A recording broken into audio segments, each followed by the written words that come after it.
네, 우리 경제부총리 문화대행님, 네, 네, 대통령이 기재부 지시사항 A4 문서 알고 계시죠? 세 개의 문장으로 되어 있는데요. PPT 1번을 보면 보고할 것, 차단할 것, 그다음에 예산을 편성할 것 이렇게 되어 있습니다. 이 문헌 그대로 봤을 때는 어떤 임무를 지시하는 것으로 보이죠. 문헌 그대로 봤을 때. 네, 문헌은 그렇게 보입니다. 그 지시를 한 주체가 대통령이죠. 일단은 저는 뭐 그 당시엔 참고하라고 받았기 때문에 네, 그렇습니다. 그 지시를 한 주체가 대통령이라고 보이는 거죠. 이거는 뭐 지금 수사 중인 사항이기 때문에 제가 사법 절차가 진행되는 이 상황이라서 무엇 할 것이라고 지시하는 사람이 또는 참고 자료로 준 사람이 대통령입니까? 아니면은 국방부 장관입니까? 참고 자료를 직접 준 사람은 그 실무자가 줬고요. 대통령이 저한테 참고하라고 하시면서 하니까 옆에 있는 저 실무자한테 줬습니다. 뭐 그게 그러면 사실 이거는 관계입니다. 국방부 장관이 준 것이라고 볼 수 없죠. 국방부 장관은 헌재 심판에서 업무 요청이라고 그렇게 주장하는데 그렇게 볼 수는 없죠. 그래서 지금 아까 말씀드린 것처럼 저는 제가 겪은 그 기억에 준해서 말씀을 드린 예, 것이고요. 알고 있습니다. 네. 예. 지금 상황은 내용을 사법 좀 절차가 자세히 진행되고 있기 보겠습니다. 때문에요. 하나 첫 번째 ABB 얘기가 나오는데요. 12월 3일입니다. ABB를 조속한 시일 내에 충분히 확보하는 게 가능합니까? 뭐 저도 저기 문장이 이해가 안 갑니다. 네. 이해가 안 되죠. 네. 불가능하죠. 그러면 이것을 대통령 입장에서 한번 생각해 보면 ABB라는 것을 조속한 시일 내에 충분히 확보하라. 이것은 자금을 마련하라. 이렇게 보입니다. 그러면 자금을 마련하라는 것이 어떻게 가능한가 생각해 보면 기재부 장관이 한국은행 총재에게 요구할 수 있는 게 있습니다. 한국은행 대정부 일시 대출 제도입니다. 어제 이창용 총재가 오셔서 그 당시에 50조까지 가능했다라고 말씀하셨고, 제가 한국은행에 확인해 본 바에 따르면은 지금까지 기재부에서 요청했을 때 단 한 번도 거절한 적이 없다라고 얘기하고 있습니다. 이런 방법 있죠? 저거는 완전히 다른 제도입니다. 그러니까요. 네, 이런 완전히 방법이 있죠. 다른 제도기 때문에 저거랑 연결시키는 거는 뭐 저는 도저히 뭐 무슨 말씀인지 이해가 안 갑니다. 만약에 계엄이 유지되었고 이 제도를 이용해서 대통령이 계엄 자금을 마련하라고 했다면 거부했겠습니까? 저거는 이제 법령에 따라서 그렇게 가능하지 않습니다. 예, PPT 3번에 보면 이 자금 요청하는 게 이 공문 하나면 됩니다. 국고국 실무자끼리 공문 하나면 되거든요. 이것을 요청했다면 거부했겠습니까?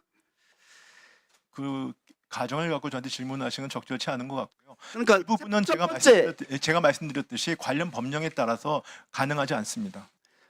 불가능하죠? 네, 그렇습니다. 예, 불가능한데 지금 요청을 했다면 어떻게 했겠는지에 대해서 물어보는 겁니다. 제가 말씀드리자면 저희 기재부는 그 당시에 계엄에 대해서 제가 반대 입장을 분명히 했고요. 거기서 어떤 것도 응하지 그 않기로 반대 저희가 입장을 네. 밖으로 기자회견을 했습니까? 아니면 성명서를 발표했습니까? 안 했죠. 저희 회의 내에서 그렇게 그래서 저희가 이렇게 하는 겁니다. 그것을 방한퉁수라고 합니다. 방한의 여포. 광복절 날에만 그 당일에야 만세부름격이다. 이렇게 얘기하는 겁니다. 두 번째 보겠습니다. 국회 관련 보조금 각종 임금을 완전 차단하라고 돼 있죠. 차단할 것이라고 돼 있습니다. 이게 가능합니까? 가능하지 않습니다. 합법입니까? 저분이 현실적으로 가능하지 않습니다. 불법이죠. 네, 가능하지 않습니다.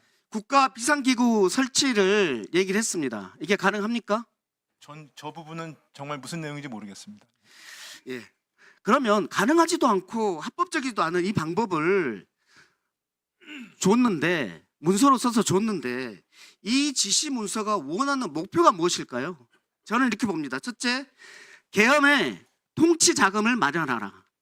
두 번째, 윤석열 본인 입맛에 맞는 법안을 찍어내는 새로운 입법기구를 만들라.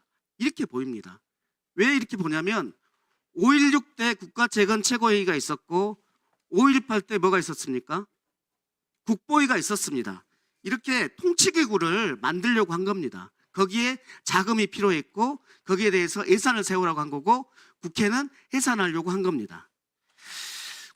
국민의 입장에서는 이렇게 보이는데 권한대행께서는 어떻게 보입니까? 이 문서가. 그래서 제가 정확히 알지 못하는 내용에 대해서 답변을 드리기 좀 어렵다고 생각합니다. 예, 이 지시사항 받을 때 상황을 묻겠습니다. 참고하라고 하면서 최상목 총리의 이름을 부르면서 상모가라고 부르면서 했습니까? 아니면은 직책인 기재부 장관이라고 부르면서 했습니까? 기재부 장관이라고 부르신 걸로 기억합니다. 그러면 대통령이 기재부 장관이라고 부르면서 했으면은 대통령이 무슨 문서를 줬다는 것을 인식하고 있었겠네요. 그래서 뭐 제가 그게 상식이잖아요. 제가 말씀드리는 사항은 아닌 것 같습니다. 그러면 대통령은 현재에서 이런 문서를 준 적도 없고 나중에 언론을 보고 알았다. 이것은 거짓말이죠. 그래서 제가 답변 드릴 사항은 아닌 것 같습니다. 예. 계엄 포고령 언제 보셨습니까? 저는 포고령을 아니, 소포고령. 네, 아마 지금 처음 본 것 같습니다. 그러면 포고령 외에 다른 문서 그때 대통령 만났을 때 A4 그거 말고 다른 문서 본 적 있습니까? 전혀 없습니다. 그러면 54번 보겠습니다. 계엄 선포문이라고 이걸 본 적 있습니까? 없습니다. 이걸 받은 적 없죠? 네, 없습니다. 그러면 이 내용에 대해서 심의가 있었던 것도 아니죠? 안건으로 올라온 것도 아니죠? 네, 아닙니다. 예, 이 계엄과 관련해서 절차적 위원이 있습니까? 아까 총리께서 말씀하셨듯이 저는 국무회의라고 생각하지 않습니다. 실체적 요건, 전시, 사변 이에 준하는 국가 비상사태가 12월 3일 날 있었다고 볼 수 있습니까? 제가 여기 비상계엄은 잘못된 결정이라고 맞습니다. 말씀드렸고요. 네, 그러면 그 반대로 당시가 말씀드렸습니다. 국회의 권한 남용과 선거 부적 의혹 때문에 군사상 조치가 필요한 상황이었습니까?